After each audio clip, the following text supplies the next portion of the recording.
So a couple of years ago, I went through an absolutely excruciating ordeal. I was awake for 72 plus hours. I had unbearable muscle cramps, stomach cramps. I was nauseous. I lost my appetite. I lost a lot of weight.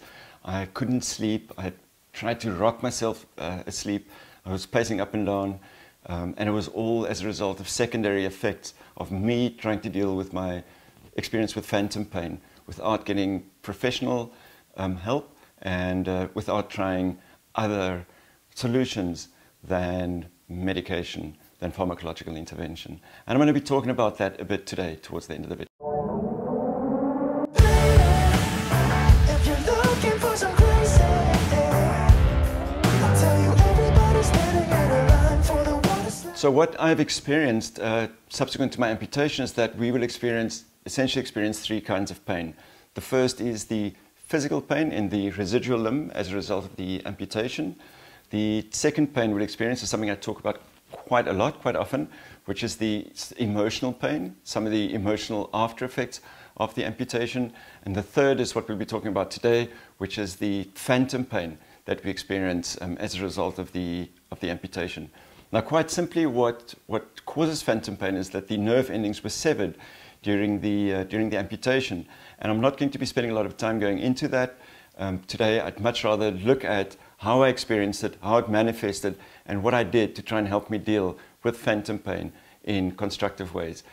And this took a long time. I mean, it didn't happen overnight. It took me a couple of years to figure it out, and it was unnecessary. I could have dealt with it a lot quicker had I had the right sort of advice and had I opened myself to suggestions from other people. And this is why I decided what I'll do today is I'll take the research I've done in the matter, my personal experience, what I'd learned, the destructive ways I tried to cope with phantom pain, and the stuff that worked.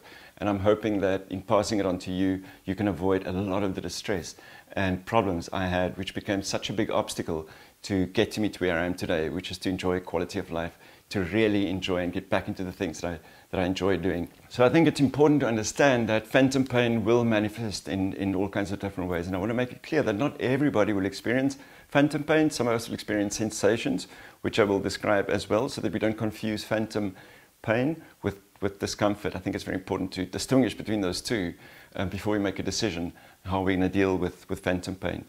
85 to 95% of people will struggle with phantom pain as a result of amputation. So if it's happening to you, or if you're considering an amputation, please don't make an assumption that it will happen, or don't make an assumption that it'll be chronic, or that it is something that we won't be able to deal with.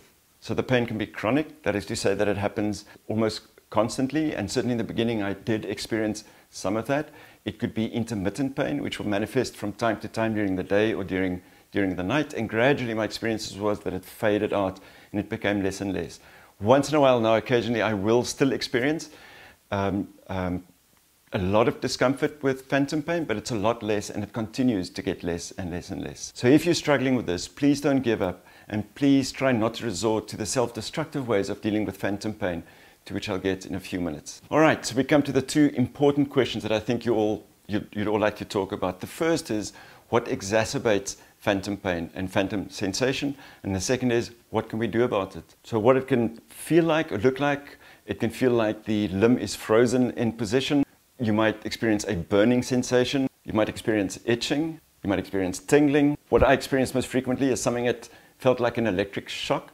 I remember when we were kids, we had a little shocking apparatus, and we would connect the electrodes to part of the arm or part of the hand, and we would see how far we could push this game. And it felt exactly like that, like we were passing, like an electric current was being passed through my limb. And at times it became excruciating.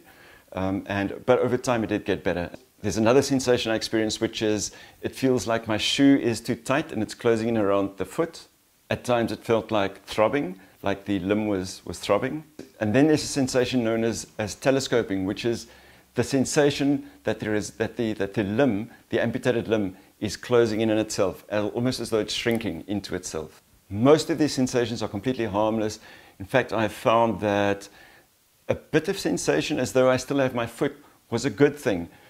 So as I walk and I feel a bit of sensation, and I feel it as I sit here now, as I contract my stump, I can feel what feels like movement in the toes. That's quite a healthy thing for me. So as I walk, I still get a sense that my foot is attached, which gives me the ability to almost mentalize what the foot's doing and how it's moving. And that is helping me to move around and to anticipate almost what the foot strike will feel like as I walk. And I think it's helped me to improve my gait. So I've embraced a part of that subsequent post-amputation sensation, which has been extremely helpful in regaining some of my mobility again. Right, on question number 2, what exacerbates the pain?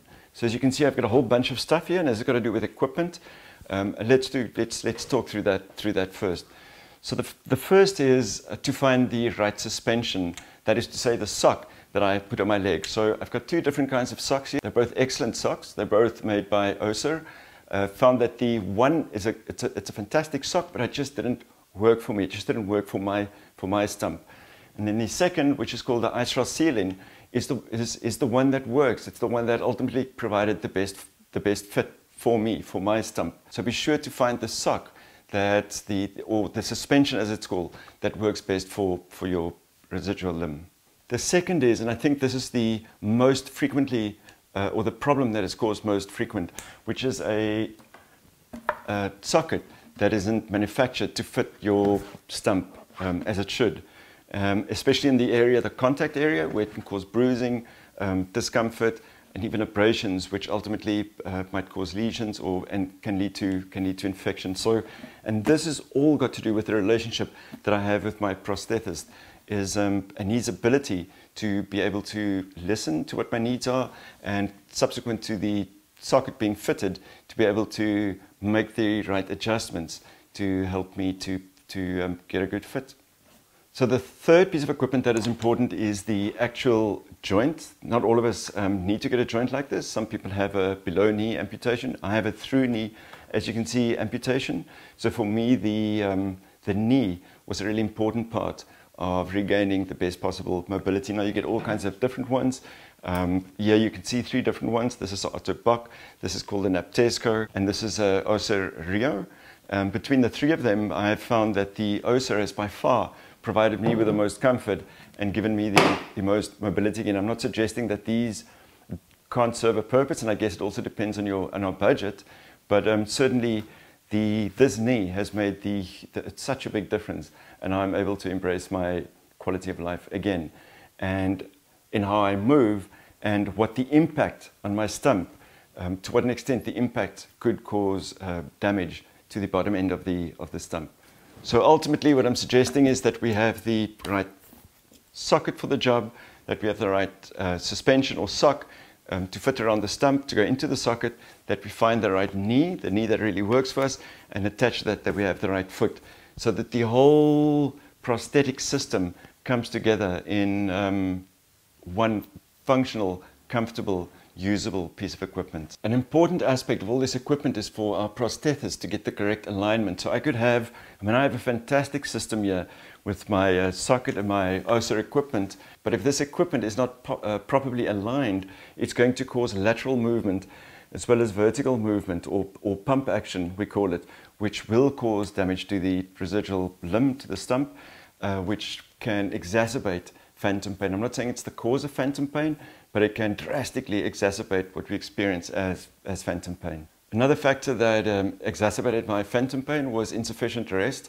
and recovery, and to be able to set aside some time, especially on weekends, to not wear my prosthetics at all, but to start making use of walking aids such as my crutches, or just to elevate the leg, put it on a cushion, and give it the kind of care that it deserves. We also need to be mindful of bumps and bruises outside of wearing the prosthetic leg, the socket. So I've got to be careful about how I move around.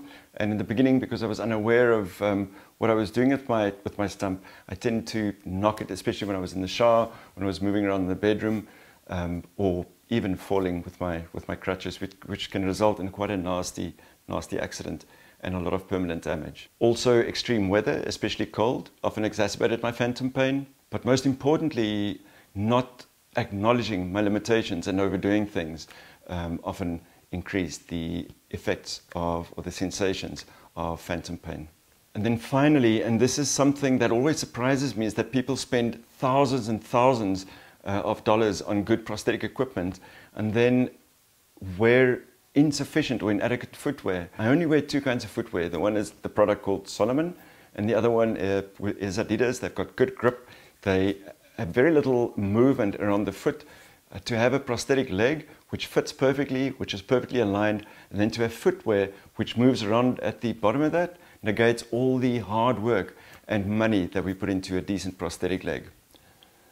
So what can we do about alleviating our pain in the residual limb?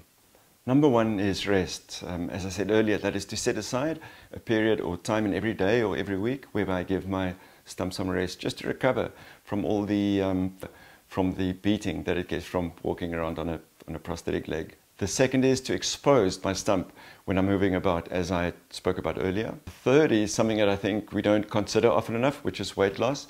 At some point I realized that I had to lose weight in order to reduce the amount of weight put on the residual limb, and I lost 15 kilograms, guys, and I can tell you since I did that, that was about 1.5 years ago, I've had almost no complications again with phantom pain. The fourth is to massage the limb, the residual limb, or to get physical therapy from a qualified physiotherapist.